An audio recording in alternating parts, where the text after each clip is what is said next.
In this episode, we're going to take a big step from general ideas about security into the heart of what makes a security program real, defining its vision, its mission, and the measures that prove whether it is succeeding. Beginners often think a security program is mostly a collection of controls, tools, and policies, but a program is actually a managed effort with direction and proof.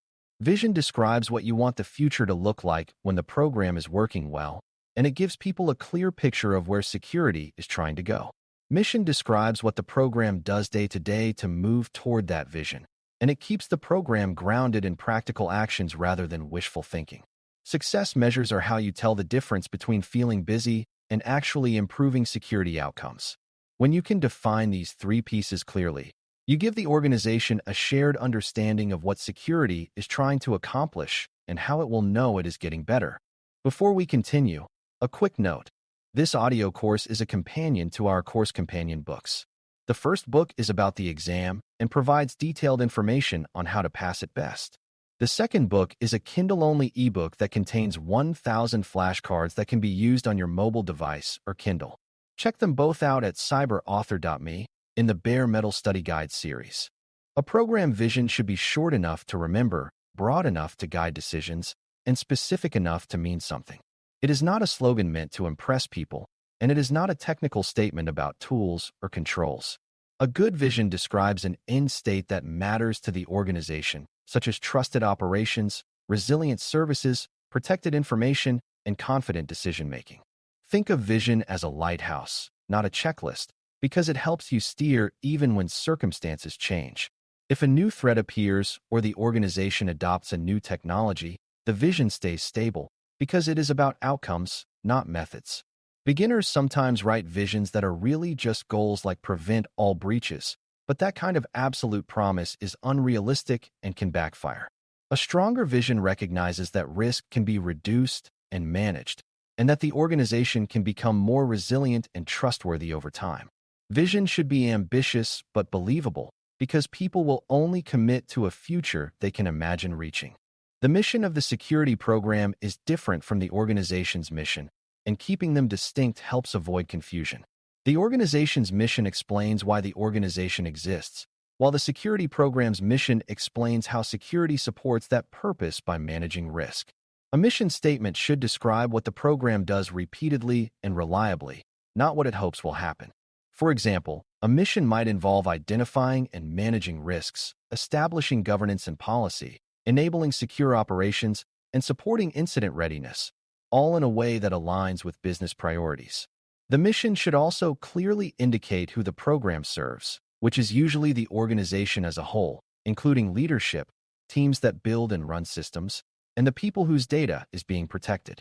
Beginners sometimes make the mission sound like a command, such as enforce compliance, but enforcement is only one part of a mature program and is rarely the most helpful way to describe its purpose. A better mission frames security as enabling the organization to operate safely, make informed decisions, and keep its commitments.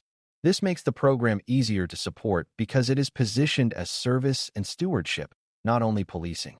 To define vision and mission properly, you must connect them to the organization's goals and values, because a security program that ignores context becomes a disconnected bureaucracy. If the organization values reliability, the program's vision should include resilience and predictable operations. If the organization values innovation, the program's mission should include enabling safe change and supporting teams as they adopt new approaches. If the organization serves people who expect privacy, the vision should include trusted handling of sensitive information. This connection matters because it shapes priorities, what you measure, what you fund, and what you treat as urgent. It also shapes how security communicates, because language that matches organizational goals feels relevant. Beginners sometimes try to copy a generic vision and mission from elsewhere, but generic statements often fail because they do not reflect the organization's actual risks and expectations. A strong security leader listens first, then defines program direction in a way that fits the organization's reality. When vision and mission feel aligned, security decisions stop being personal opinions and start being consistent choices. Now move to success measures, because without measurement a program can look busy while silently failing. Measuring security is challenging because you are often measuring the absence of bad events, and absence is not always meaningful. If you had no incidents this month, it might mean you improved security, or it might mean you did not detect what happened. That is why success measures must include more than simple counts of incidents. Good measures include activity measures, which show what work is being done, and outcome measures, which show whether that work reduces risk or improves resilience. Activity measures might include training completion, policy adoption rates, or vulnerability remediation throughput, while outcome measures might include reduced time to detect issues, reduced time to recover, fewer repeat incidents, or improved audit performance with fewer last-minute scrambles. The goal is not to create a mountain of metrics. It is to select a small set that tells a trustworthy story. Beginners should remember that a measure is only useful if it leads to better decisions. A helpful way to think about metrics is to ask what question each metric answers. For example, a metric might answer, are we improving our ability to detect and respond? Are we reducing exposure? Are we increasing compliance with critical behaviors? Or are we building stronger governance? If a metric does not answer a question that leadership cares about, it will be ignored, even if it is technically interesting. Another pitfall is choosing metrics that can be easily gamed, meaning people can make the number look good without improving security. For instance, counting how many findings were closed can encourage closing items quickly without fixing root causes. A better approach is to combine measures so the story is harder to fake, such as measuring both closure rates and recurrence rates. If closure rises but recurrence stays high, you know the fixes are not durable. Measures should create learning, not just reporting. The best measures help you see what to improve next. Success measures also need targets, but targets should be realistic and tied to maturity. Beginners often want perfect targets, like 0 incidents or 100% compliance, but those targets can be demotivating and can encourage hiding problems. A maturity-based target is more useful, such as reducing response time steadily, increasing the percentage of systems meeting a baseline, or improving the consistency of risk assessments.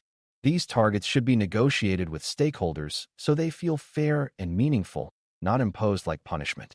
Success measures should also include thresholds that trigger attention, such as when a trend is worsening rather than improving. This turns metrics into management tools, not just reports. When metrics are used for learning, people become less defensive because the goal is improvement, not blame. This cultural effect is part of why program measurement matters.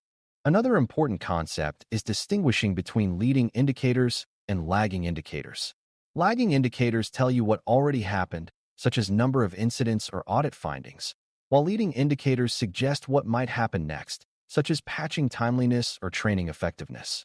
Lagging indicators are easy to understand, but can be too late to prevent harm. Leading indicators are more valuable for management because they allow you to take action before a failure becomes a crisis. For example, if you see that critical systems are falling behind on baseline controls, that is a leading indicator of future risk exposure. If you see that employees are failing simple security checks and training, that can indicate future susceptibility to social engineering. A balanced measurement set includes both, because you need to know what happened and whether the future is becoming safer. Beginners can remember this by thinking of lagging indicators as rearview mirrors and leading indicators as the road ahead. A program that only looks in the rearview mirror will always be reacting.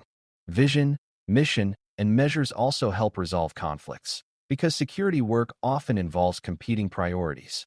A team might want speed, while security wants review, or leadership might want cost reduction, while security wants investment. When you have clear program direction, you can evaluate choices against that direction rather than arguing from personal preference. For example, if the vision emphasizes trusted operations, then a shortcut that increases the risk of outages is easier to challenge. If the mission includes enabling secure change, then you might prioritize improving a process that helps teams move fast without creating risk.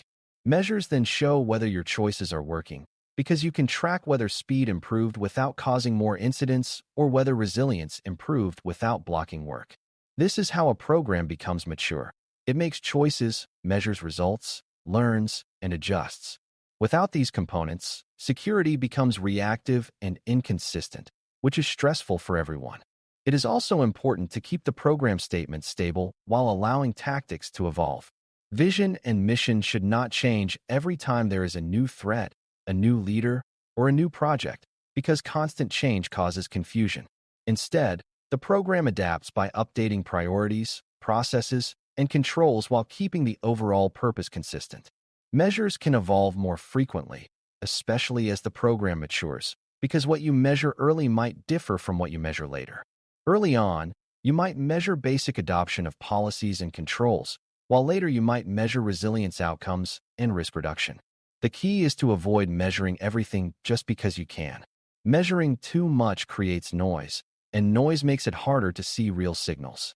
A focused measurement set that maps to mission is more powerful than a giant dashboard.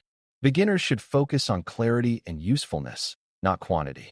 To make this concrete, imagine a security program vision that describes an organization where information is handled responsibly, services remain available, and decisions about risk are made openly and consistently. The mission then describes the ongoing work that supports that future, such as establishing governance, guiding teams, managing risk, and preparing for incidents. Success measures then provide proof, such as improved response times, fewer repeat issues, increased compliance with critical behaviors, and clearer accountability. Notice that none of this requires naming tools or controls. It is about outcomes, behavior, and management. This matters for the exam and for real organizations because a program is judged by its ability to produce stable, predictable improvements. When you can define direction and measurement, you can defend decisions, justify investments, and adapt without losing coherence.